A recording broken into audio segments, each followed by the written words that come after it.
그다음에 이제 화상회의는 이제 간단히만 소개해 드릴게요. 뭐 줌이라든지 구글 미트라든지 뭐 이런 거 이제 활용하실 수 있고요. 주중에 어떤 소모임에서 활용을 할 수 있죠. 예를 들면 이제 대학부 같은 경우는 매주 월화 이렇게 청년들이 만들었어요. 네, 우리 묵상 모임 하자 해가지고 자발적으로 이렇게 만들어가지고 모이게 되는데, 주중에는 이제 대학부 같은 경우는 다른 도시에 흩어진 사람들이 많이 있죠. 네.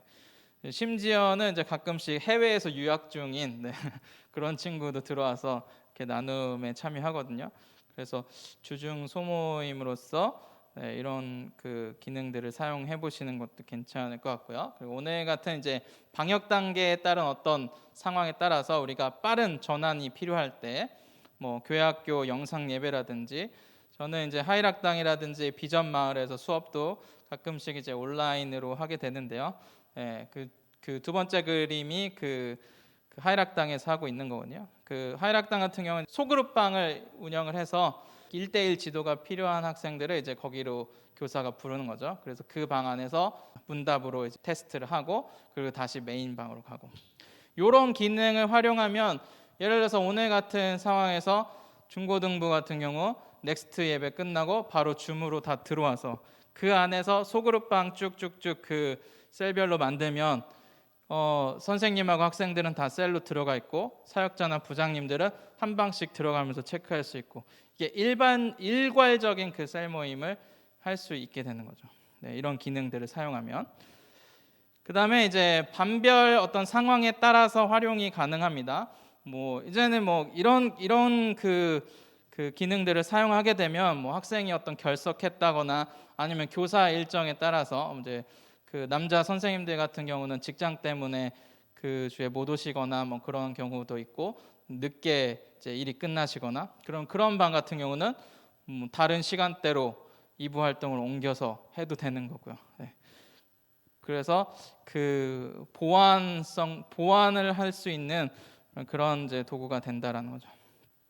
그다음에 마지막으로는 이제 다음 세대에게 친숙한 소통이 되도록 하는 거죠. 네. 제가 아이들을 해보니까 그 뭐 스티커 다는 거라든지, 아바타 만들고 막 이런 거요, 또는 효과 이렇게 사용하는 거, 재미있어 하더라고요. 근데 중요한 거는 그게 재미있어 하기는 하지만 그 대면의 효과를 대체할 수는 없다. 이 부분은 확실합니다. 어릴수록 또 장기적으로 배움에는 이게 도움이 되지 않는다는 거죠. 신앙이든 학습이든 이 온 오프라인을 자유롭게 그 소통하고 배움이 일어나고, 그런 부분에 있어서 손실이 없이 이루어지려면 내가 신앙의 어떤 성숙도라든지, 또는 학습이라면 학습의 성숙도라든지 한 상위 20% 미만 정도밖에는 자유롭게 활용하지 못한다는 얘기죠.